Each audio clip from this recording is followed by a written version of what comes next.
ಸುವಾರ್ತೆ ಅಧ್ಯಾಯ 13. ಆ ದಿವಸದಲ್ಲಿ ಯೇಸು ಮನೆಯಿಂದ ಹೊರಟು ಸಮುದ್ರದ ದಡದಲ್ಲಿ ಕೂತುಕೊಂಡನು.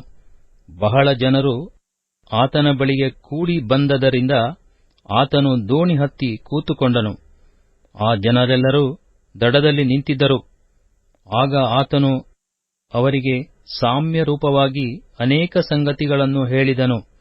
ಹೇಗೆಂದರೆ, ಕೇಳಿರಿ, ಬಿತ್ತುವವನು ಬಿತ್ತುವುದಕ್ಕೆ ಹೊರಟನು. ಅವನು ಬಿತ್ತುವಾಗ ಕೆಲವು ಬೀಜ ದಾರಿಯ ಮಗ್ಗುಲಲ್ಲಿ ಬಿದ್ದವು. ಹಕ್ಕಿಗಳು ಬಂದು ಅವುಗಳನ್ನು ತಿಂದು ಬಿಟ್ಟವು. ಕೆಲವು ಬೀಜ ಬಹಳ ಮಣ್ಣಿಲ್ಲದ ಬಂಡೆಯ ನೆಲದಲ್ಲಿ ಬಿದ್ದವು. ಅಲ್ಲಿ ಮಣ್ಣು ತೆಳ್ಳಗಿದ್ದರಿಂದ ಅವು ಬೇಗ ಮೊಳಿತವು. ಆದರೆ ಬಿಸಿಲೇರಿದಾಗ ಬಾಡಿ ಬೇರಿಲ್ಲದ ಕಾರಣ ಒಣಗಿ ಹೋದವು. ಮತ್ತೆ ಕೆಲವು ಬೀಜ ಮುಳ್ಳುಗಿಡಗಳಲ್ಲಿ ಬಿದ್ದವು. ಮುಳ್ಳುಗಿಡಗಳು ಬೆಳೆದು ಅವುಗಳನ್ನು ಅಡಗಿಸಿ ಬಿಟ್ಟವು. ಇನ್ನು ಕೆಲವು ಒಳ್ಳೆಯ ನೆಲದಲ್ಲಿ ಬಿದ್ದು 100ರಷ್ಟು, 60ರಷ್ಟು, 30ರಷ್ಟು ಫಲವನ್ನು ಕೊಟ್ಟವು. ಕಿವಿಯುಳ್ಳವನು ಕೇಳಲಿ ಅಂದನು. ತರುವಾಯ ಆತನ ಶಿಷ್ಯರು ಬಂದು, ಯಾಕೆ ಸಾಮ್ಯರೂಪವಾಗಿ ಅವರ ಸಂಗಡ ಮಾತಾಡುತ್ತೀ ಎಂದು ಕೇಳಿದರು. ಅದಕ್ಕಾತನು ಅವರಿಗೆ, ಪರಲೋಕ ರಾಜ್ಯದ ಗುಟ್ಟುಗಳನ್ನು ತಿಳಿಯುವ ವರವು ನಿಮಗೇ ಕೊಟ್ಟದೆ, ಅವರಿಗೆ ಕೊಟ್ಟಿಲ್ಲ. ಯಾಕಂದರೆ ಇದ್ದವನಿಗೆ ಕೊಡಲ್ಪಡುವುದು, ಅವನಿಗೆ ಮತ್ತೂ ಹೆಚ್ಚಾಗುವುದು. ಇಲ್ಲದವನ ಕಡೆಯಿಂದ ಇದ್ದದ್ದು ತೆಗೆಯಲ್ಪಡುವುದು. ನಾನು ಅವರ ಸಂಗಡ ಸಾಮ್ಯರೂಪವಾಗಿ ಮಾತಾಡುವುದಕ್ಕೆ ಕಾರಣವೇನೆಂದರೆ, ಅವರಿಗೆ ಕಣ್ಣಿದ್ದರೂ ನೋಡುವುದಿಲ್ಲ, ಕಿವಿಯಿದ್ದರೂ ಕೇಳುವುದಿಲ್ಲ ಮತ್ತು ತಿಳುಕೊಳ್ಳುವುದಿಲ್ಲ. ಯೆಶಾಯನು ಹೇಳಿದ ಪ್ರವಾದನೆಯು ಅವರಲ್ಲಿ ನೆರವೇರುತ್ತದೆ. ಅದೇನೆಂದರೆ, ನೀವು ಕಿವಿಯಿದ್ದು ಕೇಳಿದರೂ ತಿಳುಕೊಳ್ಳುವುದೇ ಇಲ್ಲ, ಕಣ್ಣಿದ್ದು ನೋಡಿದರೂ ಕಾಣುವುದೇ ಇಲ್ಲ. ಈ ಜನರ ಹೃದಯವು ಕೊಬ್ಬಿತು, ಇವರ ಕಿವಿ ಮಂದವಾಯಿತು. ಇವರು ಕಣ್ಣು ಮುಚ್ಚಿಕೊಂಡಿದ್ದಾರೆ. ತಾವು ಕಣ್ಣಿನಿಂದ ಕಂಡು, ಕಿವಿಯಿಂದ ಕೇಳಿ, ಹೃದಯದಿಂದ ತಿಳಿದು ನನ್ನ ಕಡೆಗೆ ತಿರುಗಿಕೊಂಡು ನನ್ನಿಂದ ಸ್ವಸ್ಥತೆಯನ್ನು ಹೇಗೂ ಹೊಂದಬಾರದೆಂದು ಮಾಡಿಕೊಂಡಿದ್ದಾರೆ ಎಂಬುದು. ಆದರೆ ನಿಮ್ಮ ಕಣ್ಣು ಕಾಣುತ್ತವೆ, ನಿಮ್ಮ ಕಿವಿ ಕೇಳುತ್ತವೆ. ಆದದರಿಂದ ನೀವು ಧನ್ಯರು.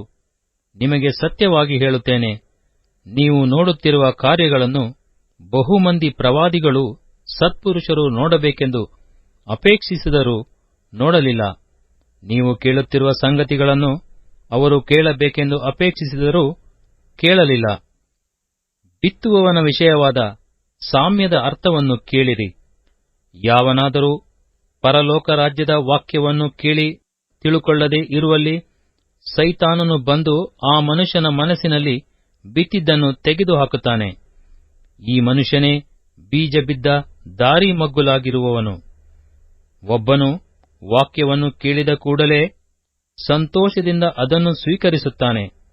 ತನಗೆ ಬೇರಿಲ್ಲದ ಕಾರಣ ಇವನು ಸ್ವಲ್ಪ ಕಾಲ ಮಾತ್ರವೇ ಇದ್ದು, ಆ ವಾಕ್ಯದ ನಿಮಿತ್ತವಾಗಿ ಸಂಕಟವಾಗಲಿ ಹಿಂಸೆಯಾಗಲಿ ಬಂದರೆ ಬೇಗ ಎಡವಿ ಬೀಳುತ್ತಾನೆ. ಇವನೇ ಬೀಜ ಬಿದ್ದ ಬಂಡೆಯ ನೆಲವಾಗಿರುವವನು. ಒಬ್ಬನು ವಾಕ್ಯವನ್ನು ಕೇಳಿದಾಗ್ಯೂ ಪ್ರಪಂಚದ ಚಿಂತೆಯು, ಐಶ್ವರ್ಯದಿಂದುಂಟಾಗುವ ಮೋಸವು ಆ ವಾಕ್ಯವನ್ನು ಅಡಗಿಸಿ ಬಿಡುವುದರಿಂದ ಫಲವನ್ನು ಕೊಡದೆ ಇರುತ್ತಾನೆ. ಇವನೇ ಮುಳ್ಳು ಗಿಡಗಳಲ್ಲಿ ಬೀಜ ಬಿದ್ದ ನೆಲವಾಗಿರುವವನು. ಒಬ್ಬನು ವಾಕ್ಯವನ್ನು ಕೇಳಿ ತಿಳುಕೊಂಡು ಫಲವಂತನಾಗಿ 100ರಷ್ಟಾಗಲಿ, 60ರಷ್ಟಾಗಲಿ, 30ರಷ್ಟಾಗಲಿ ಫಲವನ್ನು ಕೊಡುತ್ತಾನೆ. ಇವನೇ ಒಳ್ಳೆಯ ನೆಲವಾಗಿರುವವನು ಎಂದು ಹೇಳಿದನು. ಆತನು ಮತ್ತೊಂದು ಸಾಮ್ಯವನ್ನು ಅವರಿಗೆ ಹೇಳಿದನು. ಅದೇನೆಂದರೆ, ಪರಲೋಕ ರಾಜ್ಯವು ಒಳ್ಳೆಯ ಬೀಜವನ್ನು ತನ್ನ ಹೊಲದಲ್ಲಿ ಬಿತ್ತಿದ್ದ ಒಬ್ಬ ಮನುಷ್ಯನಿಗೆ ಹೋಲಿಕೆಯಾಗಿದೆ. ಆದರೆ ಜನರು ನಿದ್ರೆ ಮಾಡುವ ಕಾಲದಲ್ಲಿ ಅವನ ವೈರಿಯು ಬಂದು ಗೋದಿಯ ನಡುವೆ ಹಣಜಿ ಬಿತ್ತಿ ಹೋದನು. ಗೋದಿಯು ಬೆಳೆದು ಫಲಕ್ಕೆ ಬಂದಾಗ ಹಣಜಿ ಸಹ ಕಾಣಬಂತು. ಆಗ ಯಜಮಾನನ ಆಳುಗಳು ಅವನ ಬಳಿಗೆ ಬಂದು, ಅಯ್ಯಾ, ನೀನು ನಿನ್ನ ಹೊಲದಲ್ಲಿ ಒಳ್ಳೆಯ ಬೀಜ ಬಿತ್ತಿದೆಯಲ್ಲ, ಹಣಜಿ ಎಲ್ಲಿಂದ ಬಂತು ಎಂದು ಕೇಳಲು, ಅವನು, ಇದು ಒಬ್ಬ ವೈರಿ ಮಾಡಿದ ಕೆಲಸ ಅನ್ನಲಾಗಿ ಆಳುಗಳು ಅವನನ್ನು, ಹಾಗಾದರೆ ನಾವು ಅದನ್ನು ಆರಿಸಿ ತೆಗೆಯೋಣೋ ಎಂದು ಕೇಳಲು ಅವನು, ಬೇಡ, ಹಣಜಿಯನ್ನು ಆರಿಸಿ ತೆಗೆಯುವಾಗ ಅದರ ಸಂಗಡ ಗೋಧಿಯನ್ನೆಲ್ಲಾದರೂ ಕಿತ್ತೀರಿ. ಸುಗ್ಗಿ ಕಾಲದ ತನಕ ಎರಡೂ ಕೂಡ ಬೆಳೆಯಲಿ. ಸುಗ್ಗಿ ಕಾಲದಲ್ಲಿ ನಾನು ಕೊಯ್ಯುವವರಿಗೆ ಮೊದಲು ಹಣಜಿಯನ್ನು ಆರಿಸಿ ತೆಗೆದು ಅದನ್ನು ಸುಡುವುದಕ್ಕೆ ಹೊರಕಟ್ಟಿ ಹಾಕಿ, ಗೋಧಿಯನ್ನು ನನ್ನ ಕಣಜಕ್ಕೆ ತುಂಬಿರಿ ಎಂದು ಹೇಳುವೆನು ಅಂದನು. ಆತನು ಮತ್ತೊಂದು ಸಾಮ್ಯವನ್ನು ಅವರಿಗೆ ಹೇಳಿದನು. ಅದೇನೆಂದರೆ, ಪರಲೋಕ ರಾಜ್ಯವು ಸಾಸಿವೆ ಕಾಳಿಗೆ ಹೋಲಿಕೆಯಾಗಿದೆ. ಒಬ್ಬ ಮನುಷ್ಯನು ಅದನ್ನು ತೆಗೆದುಕೊಂಡು ಹೋಗಿ ತನ್ನ ಹೊಲದಲ್ಲಿ ಬಿತ್ತಿದನು. ಅದು ಎಲ್ಲಾ ಬೀಜಗಳಿಗಿಂತಲೂ ಸಣ್ಣದಾಗಿದೆ. ಬೆಳೆದ ಮೇಲೆ ಕಾಯಿ ಪಲ್ಯದ ಗಿಡಗಳಿಗಿಂತ ದೊಡ್ಡದಾಗಿ ಮರವಾಗುತ್ತದೆ. ಆಕಾಶದಲ್ಲಿ ಹಾರಾಡುವ ಪಕ್ಷಿಗಳು ಬಂದು ಅದರ ಕೊಂಬೆಗಳಲ್ಲಿ ವಾಸಮಾಡುತ್ತವೆ. ಮತ್ತೊಂದು ಸಾಮ್ಯವನ್ನು ಅವರಿಗೆ ಹೇಳಿದನು. ಅದೇನೆಂದರೆ, ಪರಲೋಕ ರಾಜ್ಯವು ಹುಳಿ ಹಿಟ್ಟಿಗೆ ಹೋಲಿಕೆಯಾಗಿದೆ. ಅದನ್ನು ಒಬ್ಬ ಹೆಂಗಸು ತಕ್ಕೊಂಡು 3 ಸೇರು ಹಿಟ್ಟಿನಲ್ಲಿ ಕಲಸಿಡಲು ಆ ಹಿಟ್ಟೆಲ್ಲ ಹುಳಿಯಾಯಿತು. ಯೇಸು ಈ ಮಾತುಗಳನ್ನೆಲ್ಲ ಜನರ ಗುಂಪುಗಳಿಗೆ ಸಾಮ್ಯರೂಪವಾಗಿ ಹೇಳಿದನು. ಸಾಮ್ಯವಿಲ್ಲದೆ ಒಂದನ್ನೂ ಹೇಳಲಿಲ್ಲ. ಹೀಗೆ ನಾನು ಬಾಯಿದೆರೆದು ಸಾಮ್ಯರೂಪವಾಗಿ ಉಪದೇಶಿಸುವೆನು. ಲೋಕಾದಿಯಿಂದ ಮರೆಯಾಗಿದ್ದವುಗಳನ್ನು ಹೊರಪಡಿಸುವೆನು ಎಂದು ಒಬ್ಬ ಪ್ರವಾದಿಯ ಮುಖಾಂತರ ನುಡಿದ ಮಾತು ನೆರವೇರಿತು. ಆಗ ಯೇಸು ಜನರನ್ನು ಬಿಟ್ಟು ಮನೆಗೆ ಹೋದ ಮೇಲೆ ಆತನ ಶಿಷ್ಯರು ಬಂದು, ಹೊಲದಲ್ಲಿಯ ಹಣಜಿಯ ಸಾಮ್ಯದ ಅರ್ಥವನ್ನು ನಮಗೆ ಹೇಳು ಅಂದರು. ಅದಕ್ಕಾತನು, ಒಳ್ಳೆಯ ಬೀಜವನ್ನು ಬಿತ್ತುವವನೆಂದರೆ ಮನುಷ್ಯಕುಮಾರನು, ಹೊಲವೆಂದರೆ ಈ ಲೋಕ. ಒಳ್ಳೆಯ ಬೀಜವೆಂದರೆ ಪರಲೋಕ ರಾಜ್ಯದವರು. ಹಣಜಿ ಅಂದರೆ ಸೈತಾನನವರು. ಅದನ್ನು ಬಿತ್ತುವ ವೈರಿ ಅಂದರೆ ಸೈತಾನನು. ಸುಗ್ಗಿ ಕಾಲ ಅಂದರೆ ಯುಗದ ಸಮಾಪ್ತಿ. ಕೊಯ್ಯುವವರು ಅಂದರೆ ದೇವದೂತರು. ಹೀಗಿರಲಾಗಿ ಹೇಗೆ ಹಣಜಿಯನ್ನು ಆರಿಸಿ ತೆಗೆದು ಸುಟ್ಟು ಬಿಡುತ್ತಾರೋ ಹಾಗೆಯೇ ಯುಗದ ಸಮಾಪ್ತಿಯಲ್ಲಿ ನಡೆಯುವುದು. ಮನುಷ್ಯಕುಮಾರನು ತನ್ನ ದೂತರನ್ನು ಕಳುಹಿಸುವನು. ಅವರು ಆತನ ರಾಜ್ಯದೊಳಗಿಂದ ಎಲ್ಲಾ ಕಂಟಕರನ್ನು ಅಧರ್ಮಿಗಳನ್ನು ಕೂಡಿಸಿ ಬೆಂಕಿ ಕೊಂಡದಲ್ಲಿ ಹಾಕುವರು. ಅಲ್ಲಿ ಗೋಳಾಟವೂ ಕಟಕಟನೆ ಹಲ್ಲು ಕಡಿಯೋಣವೂ ಇರುವವು. ಆಗ ನೀತಿವಂತರು ತಮ್ಮ ತಂದೆಯ ರಾಜ್ಯದಲ್ಲಿ ಸೂರ್ಯನಂತೆ ಪ್ರಕಾಶಿಸುವರು. ಕಿವಿಯುಳ್ಳವನು ಕೇಳಲಿ ಅಂದನು. ಪರಲೋಕ ರಾಜ್ಯವು ಹೊಲದಲ್ಲಿ ಹೂಳಿಟ್ಟ ದ್ರವ್ಯಕ್ಕೆ ಹೋಲಿಕೆಯಾಗಿದೆ. ಒಬ್ಬನು ಅದನ್ನು ಕಂಡುಕೊಂಡು ಮುಚ್ಚಿಬಿಟ್ಟು ಅದರಿಂದಾದ ಸಂತೋಷದಿಂದ ತನ್ನ ಬದುಕನ್ನೆಲ್ಲಾ ಮಾರಿ ಆ ಹೊಲವನ್ನು ಕೊಂಡುಕೊಂಡನು. ಮತ್ತು ಪರಲೋಕ ರಾಜ್ಯವು ಉತ್ತಮವಾದ ಮುತ್ತುಗಳನ್ನು ಹುಡುಕುವ ವ್ಯಾಪಾರಸ್ಥನಿಗೆ ಹೋಲಿಕೆಯಾಗಿದೆ. ಅವನು ಬಹು ಬೆಲೆಯುಳ್ಳ ಒಂದು ಮುತ್ತನ್ನು ಕಂಡು ತನ್ನ ಬದುಕನ್ನೆಲ್ಲಾ ಮಾರಿ ಬಂದು ಅದನ್ನು ಕೊಂಡುಕೊಂಡನು.